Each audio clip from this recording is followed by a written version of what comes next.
Jumpa kembali di MDT Journey Life Story Inspiration of Life dengan tema Tuhan sudah tuliskan kehidupan kita sejak lahir dan hidup sekarang serta meninggal dunia nanti, bahkan bangkit di akhirat yang akan datang itu.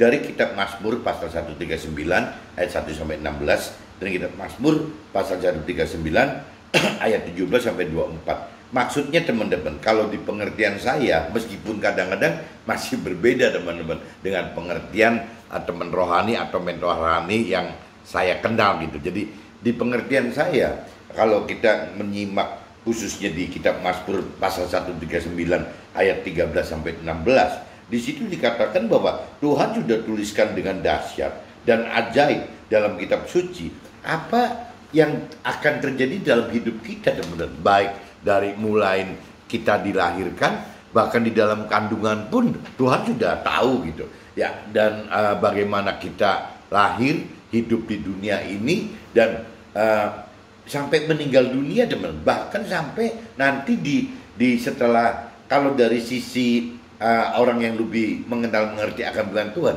waktu kita meninggal dunia teman-teman, itu adalah saat itu juga, detik itu juga kita dibangkitkan kembali oleh Tuhan, masuk ke dalam alam akhirat teman-teman.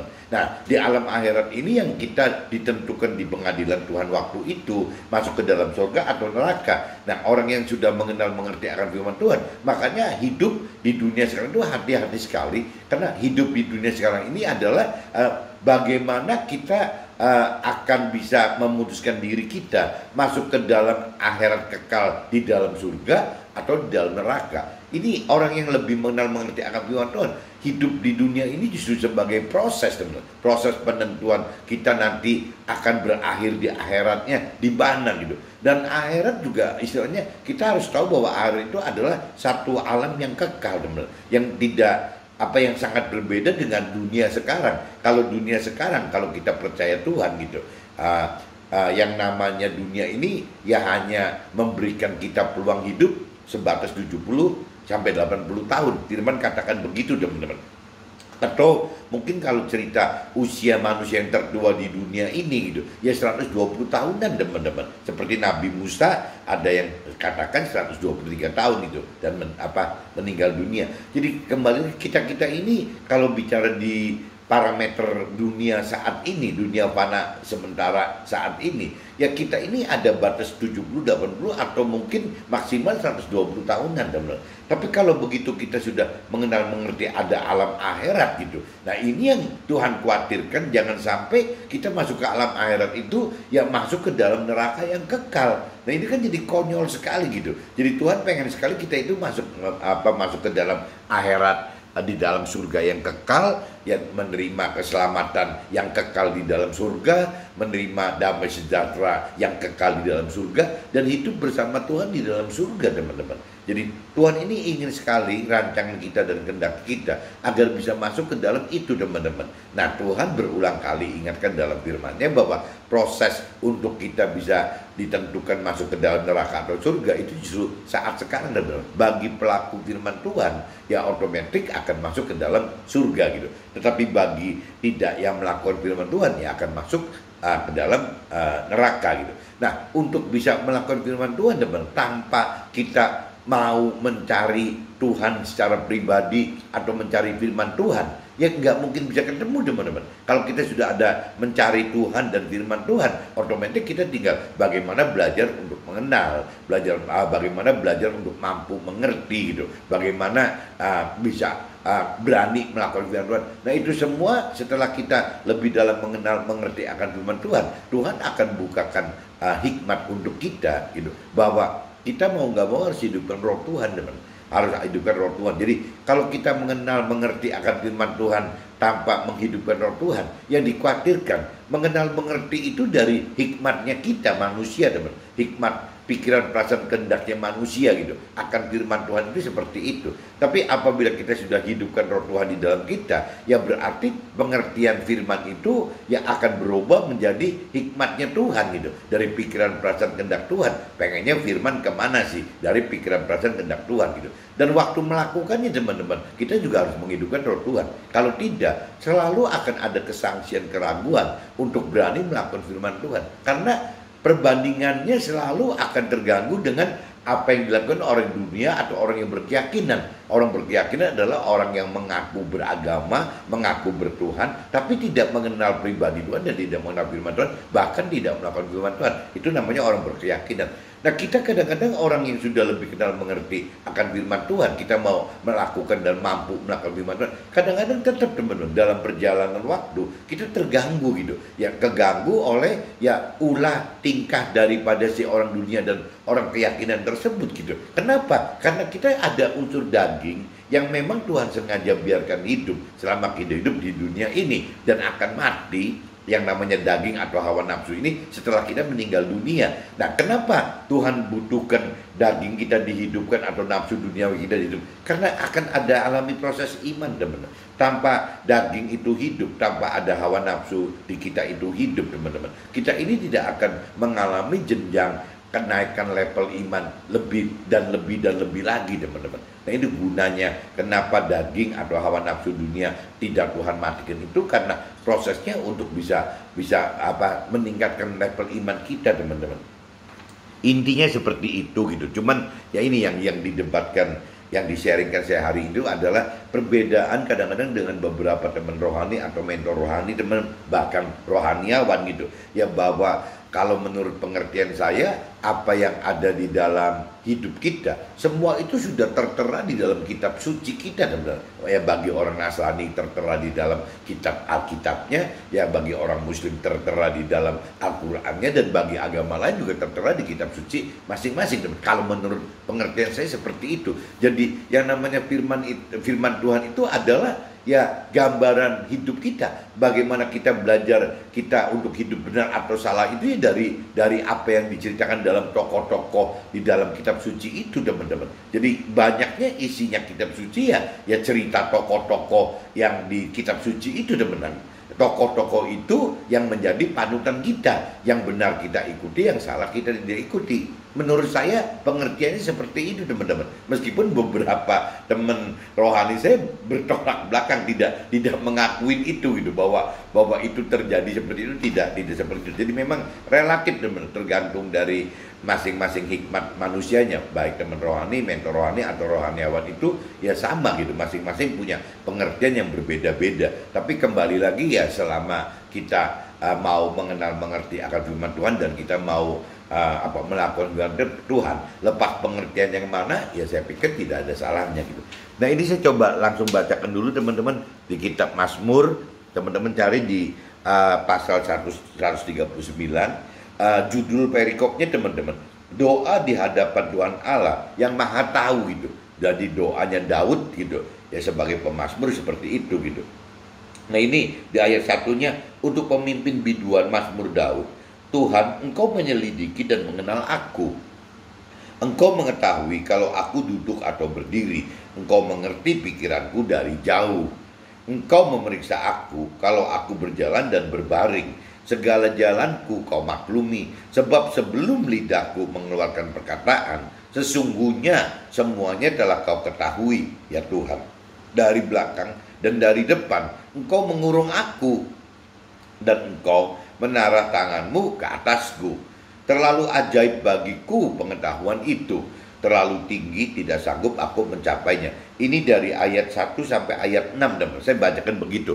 Nah, kalau di inspirasi saya, teman-teman, Mazmur 139 ayat 1 sampai 6, oleh karena kedalaman dan kemampuan mengenal dan mengerti akan pribadi dan karakter Tuhan, maka Daud sebagai pemazmur tahu jika Tuhan itu menyelidiki dan mengenal setiap dari kita, baik pikiran dan perkataan serta kehendak jiwa kita yang salah, dan Tuhan selalu akan membimbing dan melindungi kita. Jadi Tuhan tahu, teman, bahwa kita ini banyaknya salah melulu gitu. Kalau dalam hal mempraktekkan firman Tuhan, itu ada kesan kita ini selalu salah, teman-teman. Nah, ini yang Tuhan akan jaga kita, lindungi kita supaya tidak salah. Itu di pengertian saya seperti itu, teman-teman. Saya lanjut lagi pasal 7 sampai 12, teman-teman.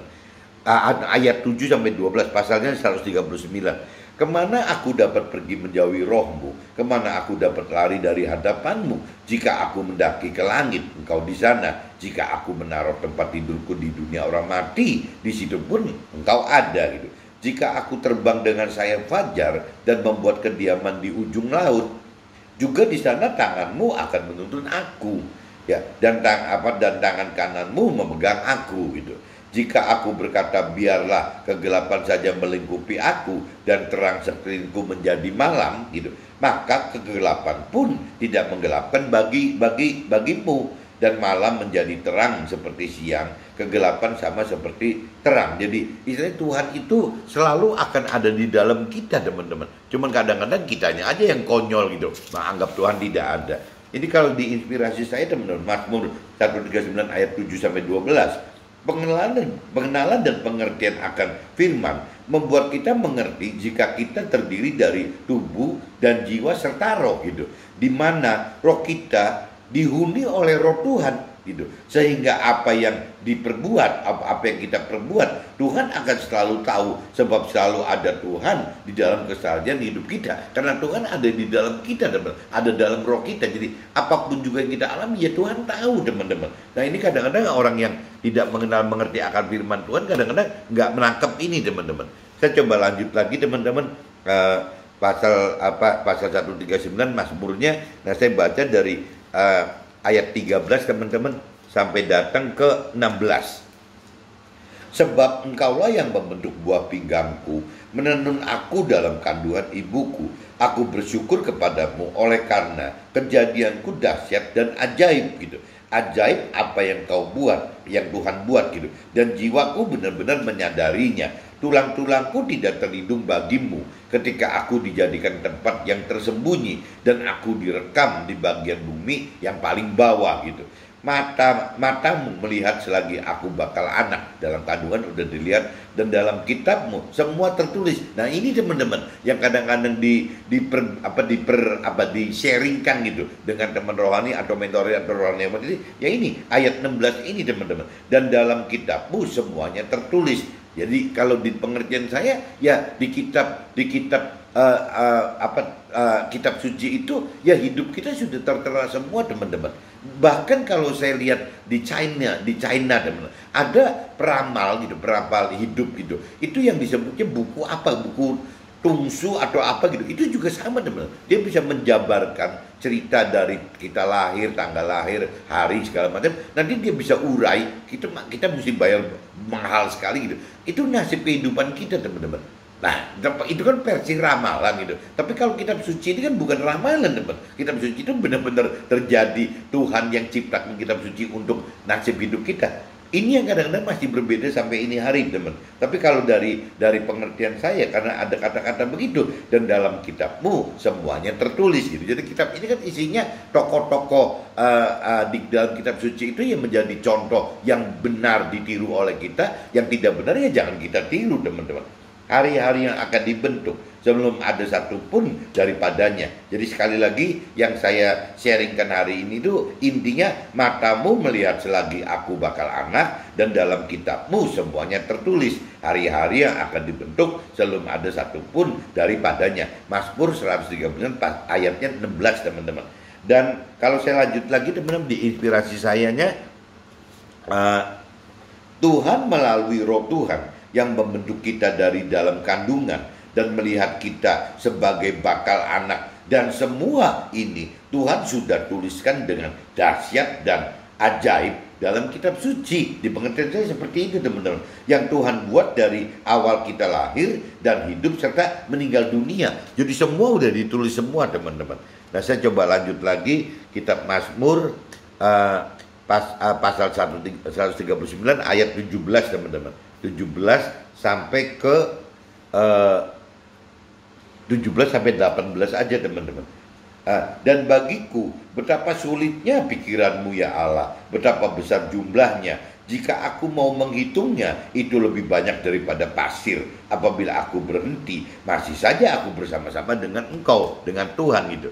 Nah, kalau di inspirasi saya, Mazmur 139 ayat 17 sampai 18, sangat sulit mengerti akan pikiran Tuhan karena pola pikirnya itu dari sebelum lahir dan setelah lahir serta selama hidup di dunia 70-80 tahun bahkan 120 tahunan gitu sampai meninggal dunia dan dibangkitkan di akhirat kekal baik di surga atau di neraka. Jadi memang apa ya? Ya memang Tuhan itu seperti itu teman-teman, udah ngerti semua gitu dari kita mulai lahir sampai kita di alam akhirat nanti di surga atau neraka. Tuhan sudah tahu masalah hidup kita semua teman-teman.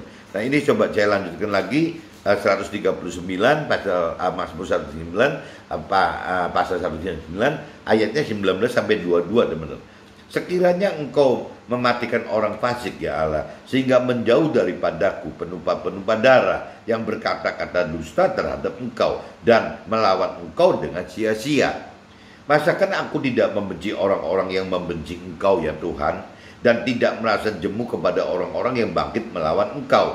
Aku sama sekali membenci mereka, mereka menjadi musuhku. Itu di perasaan kita seperti itu teman-teman. Nah kalau di inspirasi saya Mazmur 139 ayat 19 sampai 22 dalam melakukan apa yang firman Tuhan perintah dan peraturkan, tantangannya adalah oleh apa yang dilakukan oleh orang-orang dunia dan berkeyakinan yang sukses gitu. Jadi pembanding kitanya itu ya orang dunia dan orang yang berkeyakinan yang sukses tadi teman-teman. Karena selama kita hidup masih ada hawa nafsu duniawi atau kalau Nasrani katakan dagingnya masih hidup gitu. Kita akan selalu tergoda untuk membandingkan dengan hal-hal duniawi tadi teman-teman. Jadi memang apa ya balik lagi yang tadi saya katakan, Tuhan itu sengaja menghidupkan daging kita, hawa nafsu kita itu tidak dimatikan selama kita hidup di dunia. Karena kita akan mengalami proses teman-teman. Proses perubahan bagaimana menjadi manusia dunia menjadi manusia rohani, manusia lama menjadi manusia baru gitu. Nah ini karakter lama menjadi karakter baru, tidak beda dengan yang sering di-sharingkan cerita ulat jadi kupu-kupu tadi teman. Nah proses di dunia itu adalah proses seekor ulat ya menjadi kepompong. Itu hanya diam saja di dalam kepompong teman untuk bisa berubah bertransformasi menjadi kupu-kupu gitu. Nah kita sama teman, tempat kepompong kita itu adalah selama kita di dunia ini. Tetapi yang banyak orang tidak mengenal justru bagaimana caranya di kepompong itu dianggap kehidupan teman. Ya di kepompong itu merasa sudah hidup. Padahal teman-teman bayangin di kepompong hidup apanya gitu. Ya cuma tertutup oleh kepompong. Nah kalau cerita di dunia ya kita cuma tertutup oleh dunia ini. Nah yang Tuhan ajak itu kan setelah kita netas dari kepompong, setelah kita netas dari dunia ini, nah baru masuk ke alam akhirat yang memang ya firman selalu katakan akan jauh lebih bukan cuman bahagia tapi damai sejahtera, bukan cuman sukses duniawi tapi ya sukses dalam kehidupan berkeselamatan tadi teman. Ya hidup tidak dengan manusia saja tapi hidup bersama Tuhan, pribadi ke pribadi kita akan hidup bersama Tuhan. Nah itu janji-janji Tuhan itu seperti itu teman-teman. Kalau teman-teman ngebayanginnya gitu, kalau sampai dunia beranggapan bahwa kepompong itu enak gitu, dunia itu enak, kalau dari versi Tuhan bukan dunia, bukan kepompong yang enak tapi kehidupan setelah kepompong itu, setelah dunia itu yang disebut enak gitu. Nah ini di pengertian gitu. Nah yang terakhir teman-teman pasal 19 Mazmur ya ayatnya 23 sampai 24, selidikilah aku ya Allah dan kenalah hatiku, ujilah aku dan kenalah pikiran-pikiranku, lihatlah apakah jalanku serong dan tuntunlah aku di jalannya kekal. Itu terakhir bunyinya gitu teman-teman. Kalau di inspirasi saya Mazmur 139 23 24, hanya dengan memohon pertolongan Tuhan oleh karena kita percaya dan mau taat serta mengasihi Tuhan, kita akan mampu melewati ujian dan cobaan hidup dengan hidup tetap di jalan firman Tuhan dan hidupkan roh Tuhan sampai kita masuk ke dalam rancangan dan kehendak Tuhan, mencapai keselamatan kekal di dalam akhirat kekal di dalam surga teman-teman. Nah ini intinya pagi ini saya coba temanya itu seperti ini teman-teman. Tuhan sudah tuliskan kehidupan kita sejak lahir dan hidup serta meninggal dunia, bahkan bangkit di akhirat nanti. Oke teman-teman, see you, bye bye.